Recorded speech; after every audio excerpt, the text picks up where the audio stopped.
तैलगोरसगन्धोदा हरिद्रासन्द्रासुन्तमे हरिद्रा सांद्र कुंकुमहि वीर्लिप्ता पन्निपन्त्यो कुंभिर्लिप्ता प्रलिम्पन्त्यो चारोर्वरायोषिता बीजगोर्वारयोषितः। पुरुषों ने वारांगनाओं के शरीरों को बहुत सारा तेल, दही, सुगंधित जल, हल्दी, कुमकुम चूर्ण से पोत दिया और पलटकर उन स्त्रियों ने पुरुषों के शरीर में वैसी वस्तुएं दे पोती। तात्पर्य: श्रील प्रभुपाद ने इस दृश्य का वर्णन इस प्रकार किया है। इंद्रप्रस्थ के पुरुषों एवं स्त्रियों के शरीर विभिन्न प्रकार के इत्र एवं पुष्प तेलों से चुपड़े थे।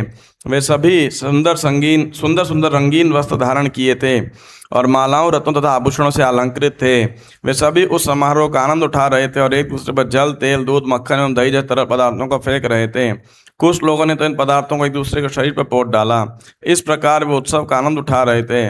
वारांगनाएं भी आनंद विभोर होकर इन तरल पदार्थों को पुरुषों के शरीर पर लगाने में जुटी थी तथा पुरुष भी स्त्रियों के साथ उसी प्रकार कर रहे थे। सभी तरल पदार्थों से हल्दी एवं केसर में मिलाए गए थे। सभी तरल पदार्थ हल्दी एवं केसर में मिलाए गए थे, जिससे उसका रंग चमकदार पीला था। ओम ज्ञान तिमिरांधस्य ज्ञान। I think we chanted. तो ये अध्याय है, अध्याय 75, दुर्योधन का मान मर्दन। तो इस अध्याय के अंदर शिशुपाल का वध हो गया और अब राजसूय यज्ञ का समापन लगभग हो गया है। और समापन होने के बाद में अवभृत स्नान, ये एक प्रकार का स्नान किया जाता है जो कि सूचक होता है कि पवित्र स्नान, कि अब जो यजमान जो यज्ञ कर रहा है या पूजा विधि कर रहा है, कोई संस्कार कर रहा है, ये अब पूर्ण हो गया है। अवभृत स्नान का और कई जगह पे वर्णन आता है श्रीमद् भागवत के अंदर ही। तो जो है, तो इस पूरे प्रसंग का यहाँ पर वर्णन किया जा रहा है। और ये शुरू कहाँ से हुआ? शुरू हुआ कि महाराज परीक्षित ने प्रश्न पर सुखदेव गोस्वामी से कि राजसूय यज्ञ में सारे राजा बड़े प्रसन्न थे, पर आपने बताया कि दुर्योधन को वो अंदर से जल रहा था, वो खुश नहीं था। तो ऐसा क्यों था? जब सारे राजा खुश थे तो दुर्योधन क्यों खुश नहीं था? तो सुखदेव गोस्वामी कल जो श्लोक लिया गया, तीसरा श्लोक, उसमें कह रहे हैं पितामहस्य ते यज्ञे राजसूय महात्मनः बांधवाः परिचर्यायाम तस्यासन प्रेम बंधनाः। तो पितामहस्य, वहां कह रहे हैं आपके पितामह परीक्षित महाराज जो कह रहे हैं। कौन पितामह आपके? युधिष्ठिर। युधिष्ठिर के यज्ञ में उस महात्मा युधिष्ठिर राजसूय यज्ञ के अंदर बांधवाः परिचर्यायाम तस्यासन प्रेम बंधनाः, जितने उनके बंधु बांधव थे, पारिवारिक सदस्य थे, परिचर्यायाम, वो सब परिचर्या में बहुत हर प्रकार की सेवाओं के अंदर लगे हुए थे। क्यों लगे हुए थे?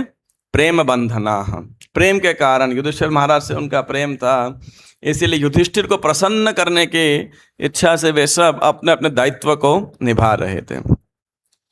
तो अब चौथे से लेकर 7वें श्लोक के अंदर किसको क्या क्या दायित्व लिया था किसने, है ना, तो ये बताया गया है।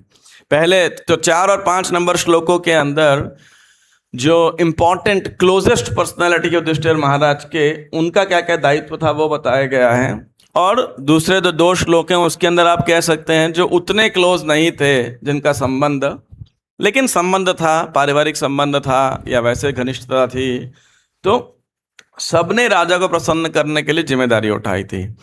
तो आप मेरे साथ साथ ही श्लोक बोल सकते हैं, नहीं तो समय ज़्यादा लगेगा। भीमो महासनाध्यक्षो धनाध्यक्षः सुयोधनः सहदेवस्तु पूजायां नकुलो द्रव्य साधने गुरु शुश्रूषणे जिष्णुः कृष्णः पादावने जने परिवेषणे द्रुपदजा कर्णो दाने महात्मनः महामनः युयुधानो विकर्णश्च हार्दिक्यो विदुरादयः बाहलिकपुत्रा भूर्याद्या ये च सन्तदनादयः निरूपिता महायज्ञ नानाकर्मसु ते तदा प्रवर्तन्ते स्म राजेन्द्र राज्ञः प्रियचिकीर्षवः। तो राज्ञः प्रियचिकीर्षवः, तो ये अंत में वर्ड आया, राज्ञः राजा युधिष्ठिर को प्रिय चिकीर्षवः, प्रसन्न करने की इच्छा से उन्होंने क्या क्या किया? राजेंद्र, हे राजश्रेष्ठ, हे परीक्षित, उन्होंने क्या किया? भीमो महासनाध्यक्षो। तो भीमसेन ने नेचुरली किसका डिपार्टमेंट लिया था? आपको पता होगा वैसे, नेचुरली किचन। और धनाध्यक्ष सुयोधन। तो सुयोधन मतलब कौन है? ये दुर्योधन। एक्चुअली उसका नाम सुयोधन था, लेकिन उसकी बुद्धि दुर्बुद्धि थी, इसीलिए दुर्योधन था वो। सुयोधन के पीछे एक भाव जो है उसके आचार्यगण बताते हैं श्री सुबोधिनी टीका के अंदर, उसके हस्त कमल में लोटस, हस्त पे सॉरी हाथ पे कमल का चिन्ह अंकित था। तो इसीलिए हमारे तो किसी के है हाथ में ऐसा कमल नहीं है। वैसे हाथ में कमल कौन रखती हैं अपने पास? लक्ष्मी देवी। तो ऐसे उसके हाथ पे स्वाभाविक कमल का चिन्ह था, इसीलिए धनाध्यक्ष। उसके बाद जो भी धन आएगा वो मल्टीप्लाई होता जाएगा। मैं सोच रहा था हमारे ट्रेजरर भी कोई ऐसे होते तो मंदिर बनाने के लिए धन आसान इकट्ठा हो जाता करना। तो धनाध्यक्ष सुयोधन। तो सुयोधन को क्या दिया? कोश धन, जो जितने भी भेंटें आ रही थी जगह जगह से, सब राजा महाराजा बहुमूल्य भेंट महाराज युधिष्ठिर को दे रहे थे। और दुर्योधन देख करके बहुत ही आश्चर्यचकित हो गया था कि अरे इतना ट्रेजरी और इतने बहुमूल्य रत्न, सोना, मणियाँ इत्यादि। महाभारत के अंदर इसका वर्णन आता है। बहुत ही मतलब दुर्योधन लिटरली थक गया था, इतने गिफ्ट्स आए, इतने गिफ्ट्स रिसीव करने के लिए, है ना। सहदेवस्तु पूजायाम, सहदेव की क्या सेवा थी? जितने अतिथियों के सादर स्वागत में लगे थे। वैसे सहदेव की जो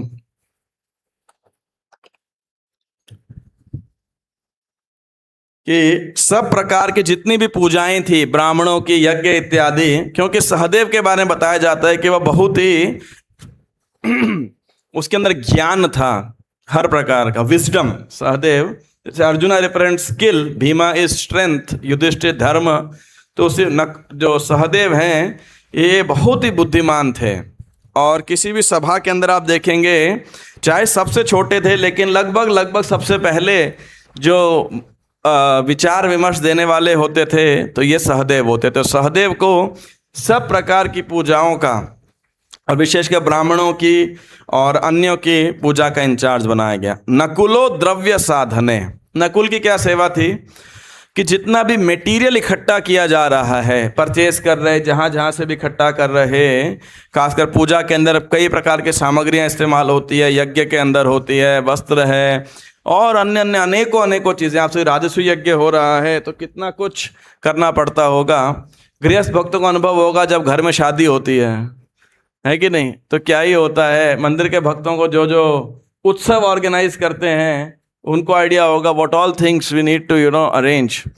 तो नकुल का काम क्या था कि सारे के सारे द्रव्य क्या हो, बेस्ट क्वालिटी के हो। क्वालिटी कंट्रोल, क्वालिटी चेक, है ना, ये कोई डुप्लीकेट माल ना आए। जैसे किचन के अंदर होता है ना, सब अगर कोई पिसे हुए मसाले लिए गए हैं तो चेक करना पड़ता है सारा कि भाई इसमें कोई ऑनियन गार्लिक का मिश्रण इत्यादि तो नहीं है, या क्रॉस चेक, सॉस वगैरह कुछ भी है ऐसा। तो नकुलो द्रव्य साधने। गुरु शुश्रूषणे जिष्णु, जिष्णु किसका नाम है? अर्जुन का। अर्जुन के अनेक नामों में से एक नाम है जिष्णु। तो उनकी क्या सेवा थी कि जितने गुरुजन, वरिष्ठ जन आ रहे हैं विशेषकर, उनकी शुश्रूषणे, उनकी सेवा करने के लिए। क्योंकि अर्जुन के बारे में बताया जाता है कि वो स्वभाव में बहुत ही सौम्य थे, बहुत ही सौम्य स्वभाव के थे अर्जुन। हालांकि वॉरियर थे, क्षत्रिय थे, लेकिन स्वभाव से बहुत ही दूसरे को प्रसन्न करने वाले थे और बहुत सेंसिटिव भी थे। तो और उनको अनुभव भी था सभी गुरुजनों की सेवा करने के लिए, वरिष्ठ लोगों की, विशेषकर वरिष्ठ जनों की जो है, कि किस प्रकार से अतिथियों की, और विशेषकर जो वरिष्ठ अतिथि हैं या तो रिश्ते के अंदर या फिर उम्र के अंदर, उस प्रकार से उनको कैसे सम्मान किया जाए। कृष्ण पादावने जने, और कृष्ण ने क्या सेवा ली?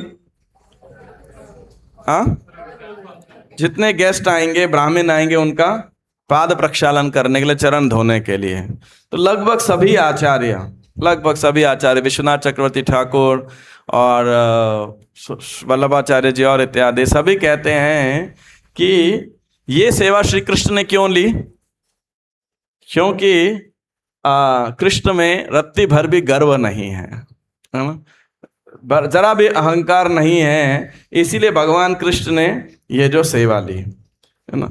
तो और इससे क्या होगा, अब देखिए साधारणतया घर में कोई पैर धुला रहा है, चप्पल इकट्ठा कर रहा है, तो क्या समझ में आता है कि वो कितना महत्वपूर्ण आदमी होगा, कोई खास महत्वपूर्ण नहीं होगा।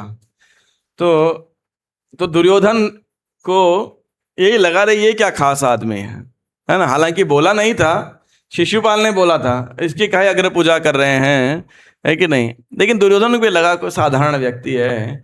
तो लेकिन जो भक्त जन हैं वो भगवान के इस गुण को देख करके क्या होते हैं, अत्यंत हर्षित होते हैं कि देखिए हमारे भगवान कितने महान हैं, कि इतने महान होने पर भी, इतने श्रेष्ठ होने पर भी अपैरेंटली सबसे निम्न स्तर की सेवा उन्होंने ग्रहण की है। तो इस प्रकार से, तो इसीलिए उन्होंने श्री कृष्ण ने ये सेवा ली। इस प्रकार से आचार्यगण बताते हैं। वल्लभाचार्य जी तो उदाहरण यहाँ तक देते हैं, भृगु मुनि को जब कैसे श्री कृष्ण की नम्रता को देखा जा सकता है कि जब भगवान विष्णु की छाती पर लात मारा भृगु मुनि ने, तो विष्णु जी क्या कहते हैं कि भाई मेरी छाती बहुत हार्ड है, कहीं आपके पैर में कोई चोट तो नहीं लग गई है। आप सोचिए हम सो रहे हो और हमें कोई सुबह जगा रहा हो कि कुंभकर्ण उठ और लात मारे, तो हम क्या करेंगे, है ना, वो बेचारे को उसको भगवान विष्णु तर सुला देंगे मार मार के लेकिन भगवान जो है वो इतने नम्र हैं। फिर आगे परिवेशणे द्रुपदजा। द्रुपदजा कौन है, द्रौपदी। अगर द्रुपदज होता तो कौन होता, धृष्टद्युम्न। लेकिन द्रुपदजा, द्रुपद की पुत्री, उन्होंने क्या सेवा थी उनकी, परिवेशणे। परिवेशन करना मतलब भोजन परोसना, प्रसाद सर्विंग करना। द्रौपदी को भी एक वरदान प्राप्त था, कह सकते हैं, वरदान नहीं कहना चाहिए, ऐसा एक आशीर्वाद था। या जय श्री श्री राधा राधिका रमण की जय, कृष्ण बलराम की, जगन्नाथ बल्लभ सुभद्रा महारानी की जय, श्री श्री गौर निताय की जय, श्रील प्रभुपाद की जय। कि वो जो किसी भी पकवान को स्पर्श करेगी उसका स्वाद कैसा हो जाएगा, अमृत के समान हो जाएगा। और वो बहुत दक्ष भी थी प्रसाद परोसने के अंदर। एक्चुअली आपने में से शायद कई लोगों का अनुभव होगा कि माताएं प्रसाद सर्व करने में ज़्यादा बेटर होती हैं। तो एक बारी जब मैं पढ़ रहा था और द्रौपदी के बारे में लिखा था, तो एक इंसिडेंट याद आया। मैं एक बारी एक होली नेम वीक में कीर्तन था, उसके बाद गए थे, तो माता जी लोग सब बहुत सारा प्रसाद सा बना के, कई आइटम बना के लेके आई, और प्रभु जी लोग सर्व कर रहे हैं। अब वो बिना देखे डाल रहे क्या है क्या नहीं है। तो मैंने पूछा प्रभु जी आइटम क्या है, कह रहे ये तो पता नहीं। फिर अच्छा, मैंने कहा पहले थोड़ा पूछ के बताओ क्या है, भैया ऐसे खाना है नहीं खाना है कुछ भी। फिर दूसरे वक्त आए, अब सब चपाती के बाद क्या आना चाहिए, सब्जी। राइस के बाद क्या आना चाहिए, दाल। तो वो कोई पहले दाल लेके आ रहा है, चावल बाद में आ रहा है, चपाती के बाद दाल आ रही है, सारा जो है। तो और आधे से ज़्यादा आइटम के प्रभु जी लोगों को पता नहीं, प्रभु जी जो भी है खा लो, है ना। मैंने रुको तो फिर मेरे को समझ में आया ये है क्या। तो फिर मैंने बहुत बारी परोसने वालों को पहले मैं चेक करता था हमेशा, और जब मैं बहुत साल पहले ब्रीफिंग दिया करता था प्रसाद सर्विंग वालों को, तो पहले बोलता देखो यही आइटम है, कोई पूछे ये है क्या तो बता देना कि भाई ये आइटम है, नहीं तो बहुत बारी पता ही नहीं होता, मुझे प्रसाद है, बस प्रसाद है।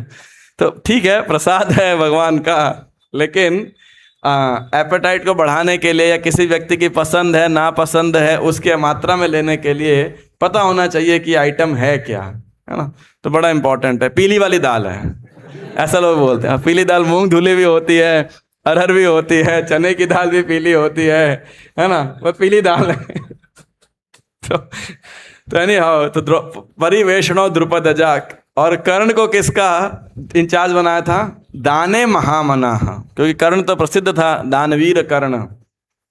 इनफैक्ट यहाँ से जब आप इंद्रप्रस्थ ये जगह है, ये दिल्ली के आसपास तो पूरा क्षेत्र ही अगर देखा जाए ये हस्तिनापुर का क्षेत्र है। श्री कृष्ण अनेक बार यहाँ पर आए, और जहाँ पे हम हैं अर्थात इसी इंद्रप्रस्थ नगरी के अंदर ये राजस्व यज्ञ हुआ था, और यहीं पर श्री कृष्ण की अग्र पूजा हुई थी, है ना। तो इसीलिए I don't think any speaker emphasise on this aspect that this was the very place जहाँ पे हम लोग रह रहे हैं, उधर ही श्री कृष्ण की अग्र पूजा हुई थी, यही पूरा क्षेत्र था। और यहाँ से जब आप कुरुक्षेत्र की ओर जाते हैं तो रास्ते में जितने भी क्षेत्र आते हैं ये सब महाभारत क्षेत्र हैं। जैसे कर्ण जहाँ पे दान दिया करता था वो जगह कौन सी है?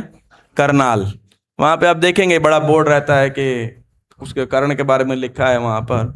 तो कर्ण वहाँ पर जो है दान दिया करता था। कर्णो दाने महामनाहा, तो उसको फ्री इंचार्ज बनाया गया था जिसको जो दान देने का है, बिकॉज ही न्यू किसको किस प्रकार से क्या दान देना है, और खुले हृदय का व्यक्ति था। कर्ण जो है बहुत दानी, दानवीर के नाम से प्रसिद्ध है, तो उनको वो सेवा दिया गया था। और बाद में अन्य अनेक जो लोग हैं उनको भी सेवा गई थी। युयुधानो विकर्णश्च हार्दिक्यो विदुरादयः। युयुधान मतलब सात्यकी यदुवंशी हैं, और लेकिन भगवत गीता में भी इनका नाम आता है युयुधानो विकर्णश्च ऐसे करके, नहीं युयुधान विराटश्च। हाँ, तो विकर्ण कौन था? ये भी दुर्योधन का एक भाई था। ये एक व्यक्ति था 2-3 लोगों में से जिसने बहुत स्ट्रांगली द्रौपदी के चीरहरण को अपोज किया था। हार्दिक्य विदुरादय, हार्दिक्य है कृतवर्मा, जितना मेरा अंडरस्टैंडिंग है कृतवर्मा। हाँ, जहाँ तक मैं, कृतवर्मा जो है ये जो नारायणी सेना थी श्री कृष्ण ने दुर्योधन को दी थी, उसके कमांडर इन चीफ थे, यानी यदुवंशी ही थे, और वहाँ के सेना अध्यक्ष कह सकते हो या सेनापति जो भी थे। और बहलीक पुत्रा, बहलीक थे महाराज शांतनु के भाई। हाँ, शांतनु के भाई बहलीक। तो बहलीक इसलिए महाभारत के अंदर देखा जाए तो 5 जनरेशन लड़ रही थी। बहलीक हो गए शांतनु की जनरेशन, और पिता भीष्म उनके पुत्र की जनरेशन, भीष्म के पुत्र के जनरेशन हो गए विराट, और ये लोग सब पांडु के एक तरीके से, फिर पांडु पुत्र, और लास्ट जनरेशन कौन थी? अभिमन्यु, और बाकी पांडु पुत्र और दुर्योधन इत्यादि के सब पुत्र इत्यादि। तो बहलीक पुत्रा, तो बहलीक भी थे, और उनके जो पुत्रा मतलब अनेक पुत्र, कौन कौन? भूर्य, तो जो है यहाँ भूरी श्रवस, और आद्या, और इत्यादि इत्यादि। ये च संतर्दनार्दय, और संतर्दन ये भी एक उनके पुत्र का ही नाम है, नहीं संतर्दन नहीं, बहालिक के अन्य पुत्र, भूरी श्रवस भी उनके पुत्र थे, भी विशाल यज्ञ में विविध कार्यों में स्वेच्छा से लगे हुए थे। तो ये सब बड़े स्वेच्छा से, प्रसन्नता से लगे हुए थे। तो आचार्यगण बड़ा सुंदर इसके अंदर जो है बात बताते हैं कि और सबको सेवा दी गई थी। एक ये पूरा एकदम फेस्टिवल ऑर्गेनाइजेशन जैसे किया जाता है, हमारी फेस्टिवल कमेटी मीटिंग होती है इत्यादि, या कोई भी इवेंट ऑर्गेनाइज करना होता है, तो I think we can read this section, you know, when you organise Rajasuya यज्ञ। सबने अपना अपना क्षेत्र संभाला हुआ था, और सबका उद्देश्य क्या था? युधिष्ठिर महाराज को प्रसन्न करना। तो हर व्यक्ति अपना अपना दायित्व बहुत ही गंभीरता के साथ, बहुत लंबा समय लगा के, बहुत परिश्रम के साथ और डिटेल्स के साथ कर रहा था। ऐसा नहीं कि चलता है क्या फ़र्क पड़ता है, एवरीबडी वॉज एक्स्ट्रा अटेंटिव। और ये तो बहुत बड़ा आयोजन है, तो बहुत लंबी तैयारी थी इसके अंदर। तैयारियां क्या है? सबको निमंत्रण भेजना, है ना। आज की तरह नहीं है व्हाट्सएप पे निमंत्रण भेज दिया, अब सब जगह लिस्ट बना करके कौन व्यक्ति क्या है, और सबको दूत भेज करके, मैसेंजर भेज करके लिस्ट भेजना, इनविटेशंस, फिर वो लोग कब आएंगे और उनका रहने का, खाने का और इत्यादि सब अरेंजमेंट वगैरह सब करना। और नेचुरली अब क्षत्रिय खानदान है तो क्षत्रियों का इनविटेशन है, तो जब सामने से क्षत्रिय आएंगे तो वो भी सारे राजघराना होगा, राज परिवार होगा, तो ऐसा नहीं राजा अकेला आ गया, है ना, लाइक दैट। तो पूरे कुनबे के साथ आएंगे, उनके पशु और ये क्या बोलते, सैनिक, रानियां, राजा, राजकुमार, राजकुमारियां इत्यादि सब आएंगे, तो सबके लिए उचित व्यवस्था करना। तो इसीलिए सब लोग जो है बहुत लंबे समय से इसकी तैयारी करने में लगे हुए थे। फिर उतना सबका भोजन बनाना और भोजन परोसना, साफ सफाई रखना, लॉन्ड्री सर्विसेज, ये वो, और उनके घूमने फिरने की व्यवस्था भी होनी चाहिए। तो एक कबूल ने आके कमरे बंद कर दिया, है कि नहीं, मनोरंजन होना चाहिए इत्यादि। तो ये दिस ऑल यू नो, तो बहुत अच्छा अरेंजमेंट किया हुआ था। तो इसमें दो बातें खास ध्यान रखी गई कि एक तो सबको जो दायित्व मिले, नहीं तो कोई बोलेगा देखो पार्शियलिटी के, इसको दिया मेरे को नहीं दिया, देखो, है कि नहीं। और दूसरा प्रयास किया गया कि जिस जिसकी जो जो क्षमता है, जो जो उसका एरिया ऑफ इंटरेस्ट है, उससे दिया जाए। क्यों? क्योंकि अगर मान लीजिए किसी व्यक्ति को खाने का शौकीन नहीं है और उसको किचन का इंचार्ज बना देंगे तो क्या होगा? सुंदर कृष्ण कैटल, क्या होगा अगर किसी को टेस्ट बर्ड जिसके बहुत वीक है ना? क्या फर्क पड़ता है? भगवान का प्रसाद है, कृपा है, सब प्राप्त कर लो, है कि नहीं? लेकिन जिसका टेस्ट बर्ड्स एक्टिव रहता है तो उसकी इच्छा रहती है दूसरों को भी अच्छा पकवान बना करके खिलाया जाए, है ना? कभी कभी जो रसोइया होता है, क्या किचन में कुकिंग करने वाले गुस्से में होते हैं, तो मैं मजाक करता था कभी कभी हमारे मंदिर के किचन के लोग कि भाई आज गुस्से में थे क्या? बोले क्या हुआ? मैंने कहा तुम क्या देख रहे थे, कढ़ाई में कितना तेल गिरा या पीपे में कितना बाकी है? तो कहने का भाव ये है कि सबको अपने अपने स्पेशलाइजेशन के अनुसार सेवा दिया जाए। और एक उत्सव के आयोजन के अंदर, जैसे आप देखेंगे जब हम मंदिर का उद्घाटन करेंगे तो बहुत लंबा चौड़ा आयोजन होगा, तो नेचुरली हर भक्त को बहुत अटेंटिवली टायरलेस दिन और रात कार्य करना पड़ेगा और हर व्यक्ति को पूरे डिटेल में सेवा करनी चाहिए उसके अंदर। चाहे वो चप्पल जूते इकट्ठे करने का हो, मान लो कोई मंदिर में आया और चप्पल जूता चोरी हो गया, वो क्या बोलेगा? फेस्टिवल बहुत अच्छा था। काहे का फेस्टिवल, चप्पल चोरी हो गया। दूसरा आदमी आया और देखा बाहर पार्किंग से गाड़ी चोरी हो गई है ना? तो इसीलिए चाहे वो सिक्योरिटी की सर्विस हो, पार्किंग की सेवा हो, जूते की सेवा हो, साफ सफाई रखने की सेवा हो, ये बहुत ही, चाहे छोटी सेवा हो, चाहे भोजन बनाने की सेवा हो, प्रसाद सर्व करने की सेवा हो, अतिथियों को गेस्टों को गिफ्ट देने की सेवा हो। मेरे को 2 दिन पहले एक बात बता रहे थे, उन्होंने बोला कि जब मंदिर ओपनिंग होगा तो एक बहुत सुंदर गिफ्ट चूज किया था उन्होंने।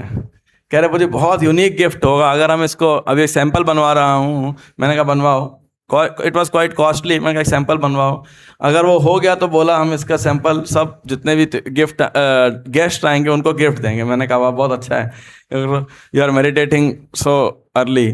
तो कहने का भाव है, इसीलिए जितने भी लोग सेवा कर रहे हों, सेवा का दायित्व संभाला हो, उन सब का एकमात्र एक भाव होना चाहिए। वो भाव क्या है? श्रील प्रभुपाद की प्रसन्नता। क्यों? क्योंकि अगर जो भी लोग आ रहे हैं उनका खराब अनुभव होगा तो क्या करेंगे? क्या कहेंगे? देखो तुम्हारी संस्था कैसी है, तुम्हारे गुरु ने तुम्हें क्या प्रशिक्षण दिया है कि नहीं? तो इसलिए उनका नाम खराब होगा। तो पहली बात, उनको प्रसन्न करने के लिए दूसरा क्या करना चाहिए? जो ऑर्गेनाइजर्स ने, इवेंट ऑर्गेनाइजर हैं, जैसा उन्होंने निर्देश दिया हो उसके अनुसार चलें बेसिकली। नहीं तो होता क्या है, हर व्यक्ति अपना अपना दिमाग लगाना शुरू कर देता है, तो कार्य करने वाले कम होते हैं और सुझाव देने वाले ज़्यादा हो जाते हैं, है कि नहीं? तो मैंने बोला था, कई भक्तों को बोलता था, कुछ सुझाव है, त्योहार खत्म होने दो, उसके बाद फीडबैक के समय दे देना। अभी हमको कार्य करने दो, जो कह रहे हैं कर लो आप, है कि नहीं? कुछ हमको भी जानकारी होगी कि क्या हो रहा है, क्यों हो रहा है और क्या सीमाएं हैं। इस समय मेरे को सुझाव मत दीजिए किसी भी प्रकार का, है ना? तो ऐसा मैं तो स्पष्ट बोल दिया बहुत लोगों को कि भाई सुझाव उझाव मत दो, है ना? अब हमें कार्य करने दो, कार्य के बाद जो गलती होगी फीडबैक मीटिंग में बैठा के बोल देना आराम से, अगले कार्यक्रम में सुधार कर लेंगे, है ना? Like that. तो कहने का भाव ये है कि ये एक अच्छा, it's a good organisational aspect. Gundicha Marjana के अंदर भी इसी प्रकार का हमको बहुत अच्छे ऑर्गेनाइजेशनल लेसन्स भी प्राप्त होते हैं। ऑफ कोर्स भागवतम का ये गोल नहीं है, but still we learn something, सभी शेयर। तो ये 4, 5, 6, 7, 8वां श्लोक। ऋत्विक सदस्य बहुविध सुसुहृतमेषु स्विष्टेषु सुनृतं समहरण दक्षिणादिभिः चैद्ये च सात्वत पतेश्चरणं प्रविष्टे चक्रुस्ततत्वभव भभृत् स्नपनं द्युनद्याम्। जब सारे पुरोहित, प्रमुख, प्रतिनिधि, विद्वान, संत, राजा के घनिष्ठ हितैषी मधुर शब्दों, शुभ उपहारों तथा विविध भेंटों रूपी दक्षिणा से भलीभांति सम्मानित किए जा चुके, और जब चेदीराज सात्वतों के प्रभु के चरण कमल प्रविष्ट हो चुका, तो दैवी नदी यमुना में अवभृत स्नान संपन्न किया गया। तो अब ये चेदीराज कौन था? शिशुपाल। तो शिशुपाल क्या हुआ वो उसका आप जानते हैं कि किस प्रकार भगवान ने उसका समाप्त कर दिया। उसके बाद ये क्रम है कि इसके बाद क्या हुआ, अब जितने पुरोहित थे, ऋत्विक सदस्य बहुविध सुहृतमेषु, संत थे, राजा के घनिष्ठ हितैषी थे, इन सबको राजा ने क्या किया, बड़ा प्रसन्न किया। कैसे प्रसन्न किया? 3 प्रकार से किया। पहला क्या है, सुनृत। सुनृत मतलब मधुर शब्दों से, है ना। तो वाणी के द्वारा उनको जो है प्रसन्न किया। जैसे आप आए कोई आप कहीं जाएं और प्रवेश किया और घुसते ही कोई बोले आपका स्वागत है, welcome, thank you very much for coming, तो क्या लगता है, एकदम मन क्या हो जाता है, प्रसन्न हो जाता है। जैसे हम लोग कभी तो त्योहार होता है तो चंदन लगाने का, इत्र लगाने का सेवा देते हैं, है ना, और उस समय व्यक्ति इत्र लगा रहा है और मुंह सड़ा के बोल रहा है क्यों आ गए भाई, है ना, तो क्या बड़ा खराब लगेगा। लेकिन वहीं सामने से कोई बोले कि आपका स्वागत है, तो क्या होगा, जो भी ट्रैफिक जैम की फ्रस्ट्रेशन थी, पार्किंग की फ्रस्ट्रेशन थी, कोई जल्दबाजी में आए थे, वो सब क्या हो जाता है, दूर हो जाता है कि नहीं। तो इसलिए राजा ने क्या किया, पहले वाणी के द्वारा सेवा किया, मधुर वचनों के द्वारा। दूसरी किस प्रकार से थी, समहरण दक्षिणाभिदिभिः, तो दूसरा है सबकी वर्शिप किया गया। जैसे श्री कृष्ण ने सबके चरण पाद सम्माहन किया, या जो भी माला पहनाया गया, है ना, कुछ भी इस प्रकार से उनका सम्मानित किया गया, तो क्या हुआ, लोग बड़े, और जो है उनका एक तरीके से कह सकते हैं वाणी के द्वारा सेवा की गई, शरीर के द्वारा उनके उपासना की गई एक प्रकार से, कि स्वागत किया गया, और अर्थ के द्वारा क्या किया गया, उनका भेंट दी गई, दक्षिणादिभिः। अब ब्राह्मण को आप भोजन बुलाओ और दक्षिणा ना दो, क्या होता है, वो कंप्लीट नहीं माना जाता है कि नहीं। तो इसीलिए इनफैक्ट किसी किसी प्रांत में तो ऐसा नियम है, नियम तो नहीं कहना चाहिए, रीति है कि प्रसाद पा रहे हैं तो उठने से पहले उल्टे हाथ में ही दक्षिणा दी जाती है, किसी किसी जगह पे। ऐसा मैं नियम नहीं कह रहा हूँ, तो किसी किसी प्रांत के अंदर के ब्राह्मण के उठने से पहले कोई हाथ वाथ धो के कुल्ला करके ऐसे ही चला गया कहीं, मान लीजिए नहीं लिया, तो इसलिए जो भी भेंट हुआ करते थे दी जाते थे। ये जैसे अपने लोग घर जाते हैं किसी के, या तो हम पहले चंदन माला पहनाते हैं, लेकिन चैतन्य चरितामृत में वर्णन क्या आता है, पहले चरण वरण धोया, प्रसाद खिलाए, प्रसाद के बाद माला चंदन अर्पित किया जाता है और दक्षिणा दी जाती है। तो एनी हाउ, तो अर्थ के द्वारा उनको 3 प्रकार से राजा ने, वाणी के द्वारा, और शरीर, उनके शरीर को उपासना करें, अपने शरीर से कह सकते हैं, और धन के द्वारा जो भी जिसको भेंट थी वो दे करके उन्होंने सबको प्रसन्न किया। टेक्स्ट 9 तात्पर्य 1 लाइन का है, ओ सॉरी, हाँ, और एक बात और, चक्रुस्ततत भव अवभृत स्नपनम द्युनद्याम। द्यु नदी मतलब स्वर्ग एक पवित्र नदी। तो जनरली पवित्र नदी उस काल के अनुसार बोला जाता था गंगा देवी।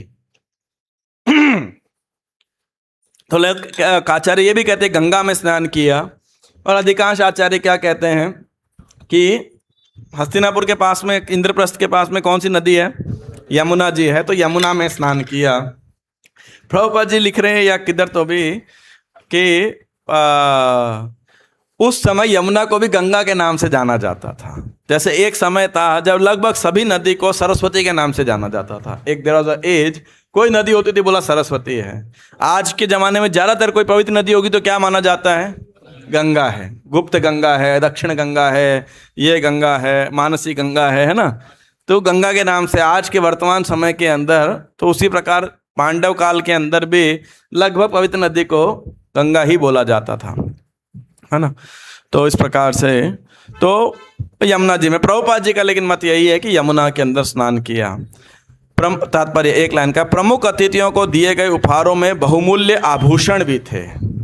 टेक्स्ट 9, मृदंग शंख प्रणव धुंदुर्यानक गोमुखः वादित्राणि विचित्राणि नेदुरावभृतोत्सवे। तो अब क्या शुरू हो रहा है, अब सेलिब्रेशन हो रहा है, यज्ञ लगभग समापन के ऊपर है। तो यहाँ से लेके 17-18 नंबर श्लोक, तो 17 तक हम कवर करेंगे, वो सेलिब्रेशन है। अवभृत स्नान उत्सव के समय अनेक प्रकार के बाजे बजने लगे, जिनमें मृदंग, शंख, प्रणव, धुंधुरी, आनक तथा गोमुख थे। नार्तक्यो न नृतुः हृष्टाः गायका यूथशो जगुः वीणा वेणुतलोन्नादस्तेषां स दिवमस्पृशत्। नार्तक्यो न नृतु हृष्टा, तो जो नर्तकियाँ थी वो बहुत प्रसन्न होकर नृत्य करने लगे। गायका यूथशो जगुः, और जो गायकों की टोली थी यूथश, और उन्होंने क्या किया, जगो सामूहिक रूप में गाया। वीणा वेणु तो तलो उन्नाद, तो वीणा, वेणु मतलब बांसुरियों की, वीणा मतलब वेणी, वेणु, तल तो एक आचार्य लिखते हैं ताल, ये तल ये क्या है, करताल बेसिकली, अलग प्रकार के मंजीरे। उन्नाद, उसकी तेज आवाज से क्या हो गया, तेषाम स दिवम अस्पृशत, इतना टमल्चुअस वॉइस थी कि वो दिवम स्वर्गलोक को पहुंचने लगी वो आवाज।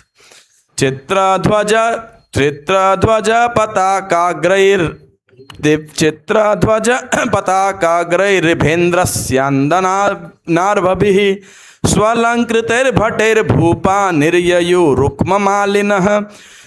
चित्रध्वज पताकाग्रै, रंग बिरंगी झंडियाँ, पताका अनेक रंग, फेस्टून्स जिसे बोलते हैं, झंडे, फ्लैग्स एंड फेस्टून्स। अग्रे इभ इंद्रस्यंदनः, तो फिर कौन आए, राजा सामने आए। और जब भी राजा आता है तो उसकी सेना में 4 प्रकार के जो हैं सैनिक होते हैं, 4 कैटेगरी में सेना बटी होती है। कौन कौन? सबसे पहले कौन होता है, पैदल, उसके बाद घोड़े पे घुड़सवार, फिर रथ, और उसके बाद हाथी। तो ये महाभारत के दौरान जो दुर्योधन की व्यूह रचना थी उसका वर्णन आता है कि एक हाथी के आसपास 10 रथ हुआ करते थे। हर रथ के आसपास 10 घुड़सवार होते थे। हर घुड़सवार के आसपास 10 क्या होते थे, पैदल सैनिक हुआ करते थे। तो एक इंस्ट्रक्शन ऊपर से मिला तो इस प्रकार से वह फ्लो होता रहता था। और ऐसे करके एक अक्षौणी सेना होती थी, उसका एक कमांडर इन चीफ होता था। तो ये हाथी वाला एक चीफ, मतलब छोटा चीफ हो गया, जो भी उसको बोलेंगे, तो वो उस छोटी टोली को डायरेक्ट करता था। इट वॉज नॉट दैट हैप्पन, जिसका मन आया जहां तलवार चला दी। युद्ध हैज टू बी स्ट्रेटेजी।